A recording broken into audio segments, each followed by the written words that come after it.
পত্রিকার প্রকাশনায় এবার এক উজ্জ্বল প্রতিভার মুখ উঠে এলো গ্রাম বাংলা থেকে। তল্লী পত্রিকার এবারের প্রকাশনায় অসাধারণ লেখনী লেখে তল্লী রত্ন দ্বারা সম্মানিত হলো রবীন্দ্র বর্মন নামক এক গ্রাম বাংলার যুবক।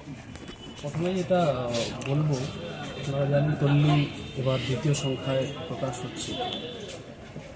তল্লী পত্রিকা এটা আমাদের উত্তরবঙ্গের যে জেলাগুলো আছে সেই জেলাগুলোর প্রান্তিক গ্রামের যে ছেলে মেয়ে তাদেরকে আমরা প্রাধান্য দিচ্ছি তাদের লেখার। কারণ আপনারা জানেন ওইভাবে হয়তো মোবাইল নামক যে যন্ত্র, এটা বিশেষ করে গ্রামের ছেলে মেয়েদের শৈশব এবং কৈশোর যেভাবে গ্রাস করছে, আমরা মৌলিক চিন্তা ভাবনা করতে ভুলে গেছি। এখনকার ছেলেমেয়েরা ওভাবে নিজস্ব ভাবনা চিন্তা করছে না, ওভাবে যে নিজের থেকে কিছু বেরিয়ে আসবে, সে লেখার ক্ষেত্রে হোক বা অন্যান্য ক্ষেত্রে হোক, মৌলিক ভাবনা চিন্তা কারণ যেন হারিয়ে যাচ্ছে বাচ্চাদের থেকে। তো সেই দিক দিয়ে আমাদের এই প্রয়াস, তল্লী পত্রিকার মাধ্যমে আমরা গ্রামের থেকে প্রতিভা তুলে আনার চেষ্টা করছি। আজকে আমাদের টার্গেট বলতে পারেন যে একটা রবীন্দ্র নয়, আমরা গ্রামের থেকে আরও অনেক রবীন্দ্রকে তুলে আনতে চাই। যে গ্রামের আনাচে কানাচে যেভাবে লুকিয়ে আছে এরকম প্রতিভা, আমরা তল্লী পত্রিকার মাধ্যমে তাদের একটা প্ল্যাটফর্ম দিতে চাই। তাদের এই প্রতিভাকে আমরা সমাজে প্রতিষ্ঠিত করতে চাই। আমাদের এই তল্লী পত্রিকার যে উদ্দেশ্য, সুন্দর সমাজ গড়ার স্বপ্ন আমরা আগামী প্রজন্মকে দেখাতে চাই, সেটা যাতে সফল হয়। গ্রামের প্রত্যেকটা জায়গা থেকে একাধিক রবীন্দ্র উঠে আসবে এই আমি প্রত্যাশা করছি। আমি শ্যামাপ্রসাদ বাবুকে, উনি খুব সুন্দরভাবে আমাদের সামনে বললেন। আসলে এই শ্যামাপ্রসাদ বাবুর মতন যে শিক্ষকরা রয়েছেন সমাজে, তারাই রবীন্দ্রর মতন ছেলে মেয়েদের স্বপ্নকে বাস্তবায়িত করতে পারেন। আমি সম্পাদনা করছি, এই কাজটি সত্যি খুব কঠিন, কিন্তু তার পাশাপাশি যে মানুষগুলো এই কাজে উৎসাহিত করেন এবং এই তল্লী রত্ন সাহিত্য সম্মান যার সৌজন্যে দেওয়া হচ্ছে, তিনি হচ্ছে শ্যামাপ্রসাদ বাবু।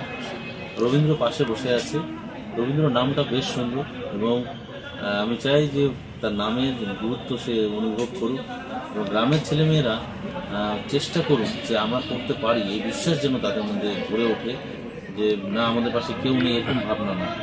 মানে তোর ডাক শুনে যদি কেউ না আসে তবে একলা চলো, একলাই বেরিয়ে পড়তে হবে এবং কাজ করতে হবে। সে নিজের গুণের রঙে যেন আগামীতে রাঙিয়ে দিতে পারে এই সমাজকে। এই শুভেচ্ছা রবীন্দ্রের জন্য রইল এবং সুন্দর সমাজ গড়ার জন্য তার অংশগ্রহণ যেন নিশ্চিত হয়, এই আশা রাখবো। আসুন সুন্দর সমাজ গড়ি, এই ছেলে মেয়েদের নিয়ে আগামীতে যেন আমরা খুব ভালো একটা প্রজন্ম উপহার দিতে পারি এবং আগামী প্রজন্মের কাছে যেন আমরা বার্তা দিতে পারি যে আমরা কিছু করেছিলাম। না হলে তারা হয়তো বলবে যে আপনারা তো কিছু করেননি, তার জন্য আমাদের এই পরিণতি। সেই কথা যেন আমাদের না শুনতে হয়। সব বিভেদ ভুলে গিয়ে, বিশেষ করে জাতি, ধর্ম, বর্ণ, রাজনীতির সংকীর্ণতার ঊর্ধ্বে উঠে আমাদের কিন্তু কাজ করতে হবে। আর শিশু এবং কৈশোরদের বাঁচাতে হবে। তারা প্রচণ্ড অসহায়। গ্রামে গঞ্জে বিভিন্ন নেশা, মাদকের যে প্রভাব এবং অপসংস্কৃতির যে ভয়ঙ্কর একটা আক্রমণ নেমে এসেছে, সেখান থেকে তাদের উদ্ধার করতে হবে। Thank you. সন্দীপ অটো লাইনে চলছে ধামাকা অফার। মাত্র ৯৯,৬০০ টাকায় গ্ল্যামার ক্লাসিক এখন অন রোড। এছাড়াও ১ টাকা ফাইন্যান্স, 0 ডাউন পেমেন্ট করে গাড়ি এখন হাতের মুঠোয়।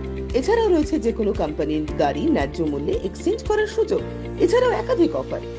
তাই আজই চলে আসুন সন্দীপ অটো লাইনে, ঠিকানা পিএন রোড, কোচবিহার। বিশদে জানতে কল করুন 9832077848 অথবা 9289922698 এই নম্বরে। দীর্ঘদিন ধরে দাঁতের সমস্যায় ভুগছেন? তাহলে আর দেরি না করে আজই চলে আসুন কোচবিহারের সবচেয়ে আধুনিক ও সুসজ্জিত চেম্বার ডেন্টাল কেয়ারে। এখানে পাবেন doctor A Sarkar, BDS implantologist, dental and oral surgeon specialized in RCT, fixed crown and bridge. আমাদের ঠিকানা dental care, Lichutala market complex, Suniti road, MJN হাসপাতাল, ইমার্জেন্সি গেটের বিপরীতে, কোচবিহার। বিশদে জানতে কল করুন 9733352895 এই নম্বরে।